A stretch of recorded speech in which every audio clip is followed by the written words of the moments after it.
स्तूप के बारे में समझते हैं। तो स्तूप बहुत इंपॉर्टेंट है, आप याद रखिएगा, पेपर में कई बार पूछा गया है स्तूप, है ना। तो स्तूप क्या है ये देख लेते हैं। स्तूप बेसिकली क्या होता है? स्तूप का संस्कृत वर्ड है और इसका मतलब है heap of sand. Heap of sand मतलब सैंड जो बालू होती है, बालू का जो हीप लगा देते हैं ना, मतलब एक ऊंची से टीला बालू टाइप का, वो होता है हीप ऑफ सैंड। ये संस्कृत वर्ड है, ठीक है। अच्छा, एक चीज़ और याद रखिएगा, ऐसा नहीं कि स्तूप स्तूप क्या थे कि जैसे बहुत महान जो मतलब ऋषि मुनि थे जो तपस्या करते करते मर जाते थे उसी पोस्चर में बैठे बैठे, है ना, स्तूप फॉर्मेशन में। तो ये इस तरह से, और बुद्ध को एक बहुत ग्रेट मेडिटेटिंग सेंट, मतलब बहुत महान एक वो माना गया मेडिटेट करने वाले लोगों में से, इसलिए भी उनके लिए ही स्तूप का फॉर्मेशन बाद में किया गया उनके ऊपर। अब जब बहुत मतलब आपने समझ लिया ना कि बहुत जो महान सेंट्स थे वो जब मरे तो वो उसी स्तूप फॉर्मेशन में वो बरी हो गए थे, है ना, मतलब दफन हो गए थे। आपने बहुत सारी कहानियां भी पढ़ी होंगी जिसमें वो पूजा करता रहता, मतलब आदमी साधना करता है योगी एक, फिर उसमें चींटी की बाम्बियां पूरे में शरीर में लग जाती, पता ही नहीं चलता है। तो वो उस तरह का एक जो फॉर्मेशन आप समझ रहे हैं, वो स्तूप फॉर्मेशन। अच्छा, जब गौतम बुद्ध की डेथ हुई कुशीनगर में, आपने देखा कुशीनगर में जब उनकी डेथ हो गई थी एट द एज ऑफ 80, तो उनको जब जलाया गया तो उनकी जो एशेस थी, एशेस 8 एशेस को अलग अलग जगह पे ले जाया गया और वहां पर स्तूप बना। टोटल 9 स्तूप बने थे, और एक जिनमें उनकी अस्थियां रखी गई थी, जो वो वेसल था, जो मतलब कंटेनर था जिसमें भी वो रखी गई थी, उसके ऊपर एक स्तूप। तो टोटल 9 स्तूप बने थे उनके मरने के टाइम पे। फिर फर्दर क्या हुआ कि जो अशोक आया, आपने देखा ना, अशोक ने ही सबसे पहले बुद्धिज्म को प्रोपगेट करना स्टार्ट किया था, फैलाना। उसने अपने बेटे और बेटी संघमित्र और जो उसका बेटा था उसको महेंद्र को श्रीलंका भेजा था, श्रीलंका में, कि आप बुद्धिज्म को प्रमोट करो वहां पे जाके। तो अशोक ने बाद में calm and glad policy, calm और ग्लैड पॉलिसी के तहत 84,000 स्तूप नए लोग जो कन्वर्ट हो रहे थे उनके लिए बनाने का एक वादा किया, और 84,000 स्तूप बनाए, ऐसा लिखा हुआ है। तो ये चीज़ हमने समझ ली कि स्तूप है क्या, संस्कृत वर्ड है, ठीक है। ये किस तरह से जो महान लोग जो मर जाते थे मतलब तपस्या करते हुए, वो उसी हिसाब से बरी हो जाते थे उसी स्ट्रक्चर में। 9 स्तूप बने जब गौतम बुद्ध की डेथ हुई। उसके बाद काल्म एंड ग्लैड पॉलिसी के तहत अशोक ने 84,000 स्तूप बनाए। अब हम देख लेते हैं स्तूप है क्या, मतलब कैसा दिखता है। देखिए, ये नॉर्मल फिगर है, फिर बाद में आपको समझाता हूँ मैं। जो स्तूप है, स्तूप इस तरह से बना हुआ है। ये है डंडा, एक डंडा है जिसके 3 छतरियां ऐसे ऐसे लगी होती हैं गोल गोल, उनको छतरी बोलते हैं। डंडा जिससे जुड़ा होता है नीचे, ये है हमारा हर्मिका, याद रखिएगा हर्मिका।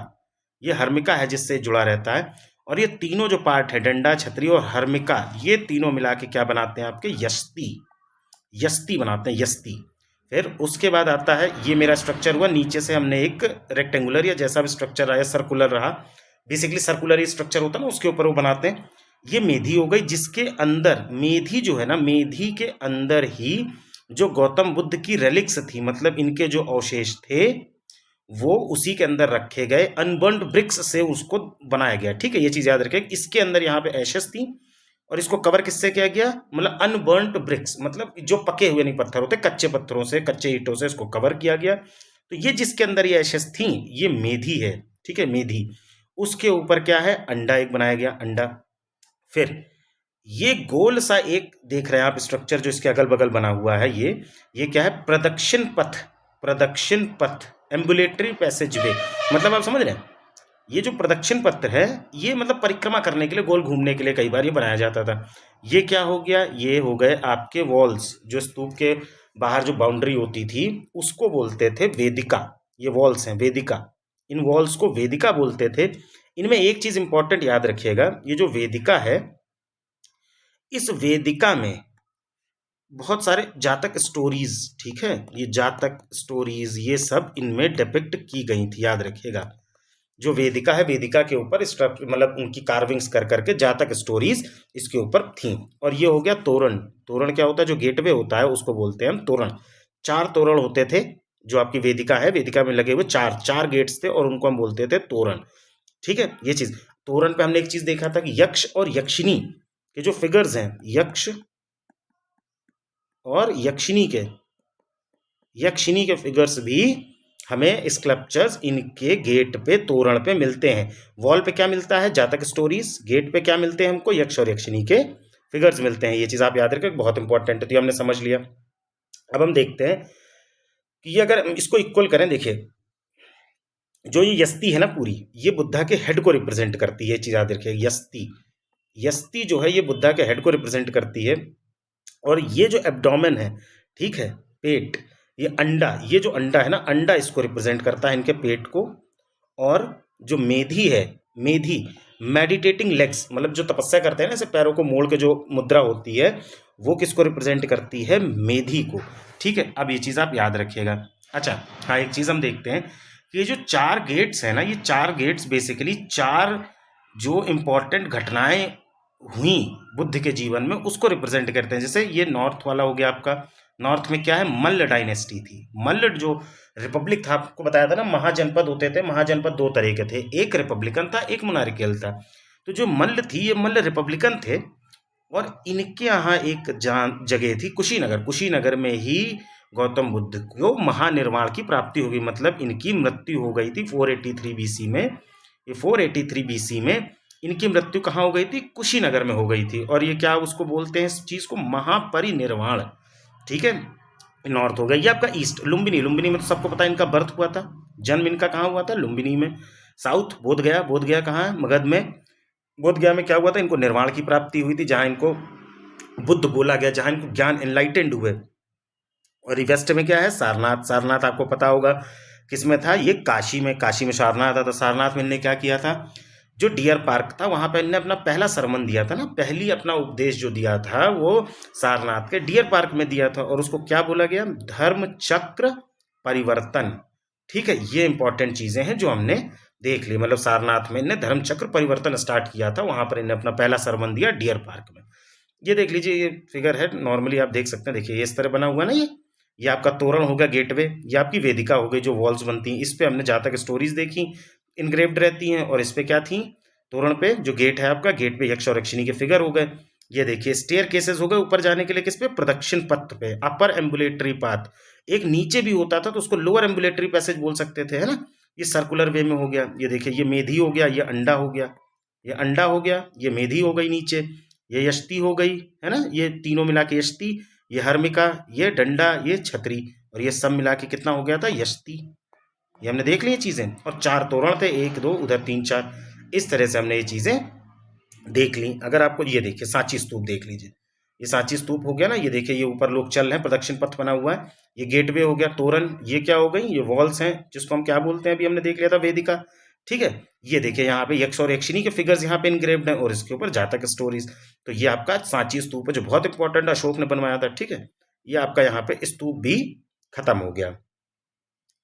अब हम बात करते हैं केव्स की। केव्स क्या हैं? अच्छा, एक चीज याद रखिएगा कि पहली मैन मेड नेचुरल केव्स, मतलब मैन मेड नेचुरल केव्स का मतलब क्या है? कि जैसे गुफाएं हैं, गुफाओं को तराश के, अंदर से तराश के, साफ करके, कुछ मूर्तियां उसके ऊपर इनग्रेव करके, वो मैन मेड नेचुरल केव सबसे पहले किसमें? मौर्यन पीरियड में बनाई गई। तो इनिशियली में जो केव्स थी वो क्यों बनती थी? मतलब जैसे मॉन्क्स के और ये जो ट्रैवलर्स होते थे उनके रहने के लिए। जैसे ये अशोक ने बनवाया था, अशोक की एक बारबरा और नागार्जुनी हिल्स में जो केव थी, जिसको बोलते हैं लोमश ऋषि केव, है ना, लोमस, लोमस ऋषि केव। ये जो बनवाया था अशोक ने, ये किसके लिए? आजीविका संप्रदाय के लिए बनाया था। स्टार्टिंग में आजीविका संप्रदाय के लिए बनवाया था, बाद में ये बुद्धिज्म या उस पर चला गया, लेकिन पहले आजीविका संप्रदाय के लोगों को रहने के लिए लोमस ऋषि केव्स थी। कुछ और इंपॉर्टेंट केव्स जो बनी, जैसे रॉक कट केव्स हो गई धौली उड़ीसा में। एलिफेंट का आपने देखा था ना, एलिफेंट का जो मैंने बताया था स्कल्पचर जो मिला था, एलिफेंट का कैपिटल, वो कहाँ मिला था? धौली उड़ीसा से ही मिला था। सॉरी, हाँ, एलिफेंट का। ठीक है, ये एलिफेंट स्कल्पचर ये धौली, वेरी पॉपुलर, धौली उड़ीसा से मिला था। ठीक है, अब ये चीज़ याद रखिएगा। अच्छा, केव्स क्या खास बात थी? पॉलिश्ड थी, अंदर से पॉलिश किया गया था, उखड़ा पुखड़ा नहीं। वो पूरी जो पत्थरों को काटा गया, उनको प्रॉपरली पॉलिश किया गया, और वो डोम शेप की थी। डोम देखा ना, गोल सर्कुलर जो डोम होता है, उस शेप की थी। और बहुत सारे छोटे छोटे स्तूप जो है, जो गुफा थी उसके अंत में रखे गए थे। वोटिव स्तूप्स का मतलब क्या होता है? स्मॉल साइज के, बहुत छोटे छोटे। जैसे हमने देखा था ना कि मतलब पोट्री होती, छोटी बड़ी होती, वेसल्स हमने देखे थे छोटे डेकोरेटिव, इसी तरह के डेकोरेटिव स्तूपास टाइप के बना बना के उनके अंत में जो केव्स थी, उनके किनारे किनारे अंत में रखे गए थे। तो ये हमारी केव्स हो गई। अब पॉटरी की बात करते हैं, ये इंपॉर्टेंट है। ये देखिए पॉटरी, ये पॉटरी क्या थी? लेविगेटेड पॉटरी थी, नॉर्दर्न ब्लैक पॉलिश्ड वेयर। इस पॉटरी को क्या कहते थे? Northern black polished where. ठीक है, ये लेविगेटेड थी, मतलब इसको प्रॉपर जो मिट्टियाँ थी उसको छानी गई, जो बहुत फाइन पार्टिकल्स थे उनसे फिर जो है इस पॉटरी को बनाई गई। ये बेक्ड थी, पकी हुई पॉटरी थी, याद रखिएगा। ये देखिए ना, ये और आदमी एक शेक्सपियर के फिगर्स टाइप लग रहा है ना, ये फूल लग रहे हैं, तो ये पॉटरी जो थी इसमें मिली। अच्छा, जो इंडस वैली सिविलाइजेशन, तीनों पॉटरी की हम यहाँ बात कर लेते हैं। इंडस वैली सिविलाइजेशन की जो पॉटरी थी वो पॉलिश्ड नहीं थी, याद रखिएगा, वो रफ थी, ठीक है ना। सबसे एक जो सबसे अच्छी पॉटरी मिली है जिसको फेंस बोलते थे, ये कहाँ से मिली? धौली, जो धौलावीरा था गुजरात का, जो धौलावीरा, वहां से जो सबसे एक अच्छी पॉटरी इंडस वैली सिविलाइजेशन की मिली थी वो फैंस, वो कहाँ से मिली थी? धौलावीरा गुजरात से, है ना। लेकिन वो पॉलिश्ड नहीं होती थी, ये याद रखिएगा। तो हमने देखा था कि ये जो मॉडर्न एज है ये एक तरह का क्लाइमैक्स शो करता था पोट्री में। सबसे अच्छी पोट्री जो मिट्टी की बनी वो इसी समय पे बनी, लैविगेटेड सॉइल का यूज करते हुए। अच्छा, अब हम एक चीज ये भी देख लेते हैं कि जो हमारा लेटर वैदिक एज था, लेटर वैदिक एज या है ना, उस समय जो पोट्री बनती थी उसको हम क्या कहते थे? Painted grey ware, PGW। ये क्या थी? अनबेक्ड, मतलब नहीं, पकी नहीं थी, और इन्फीरियर थी, IBC से भी इन्फीरियर थी, इंडस वैली सिविलाइजेशन की पोट्री से भी इन्फीरियर थी, और ये पकी हुई नहीं थी, याद रखिएगा, ठीक है। उनको क्या बोलते थे हम? Painted grey ware. तो ये चीज़ें आपने देख ली, तो हमने सारे के सारी चीज़ें जो अपनी थी वो हमने देख ली। आपको लेक्चर अच्छा लगा हो तो प्लीज़ सब्सक्राइब कर दें इसको, है ना, और लाइक कर दें वीडियो को, और आप बने रहें। आपका कोर्स अंत तक 2025 आते आते तक पूरा प्री मेंस सब आपका खत्म हो जाएगा यहाँ से। Okay, thank you.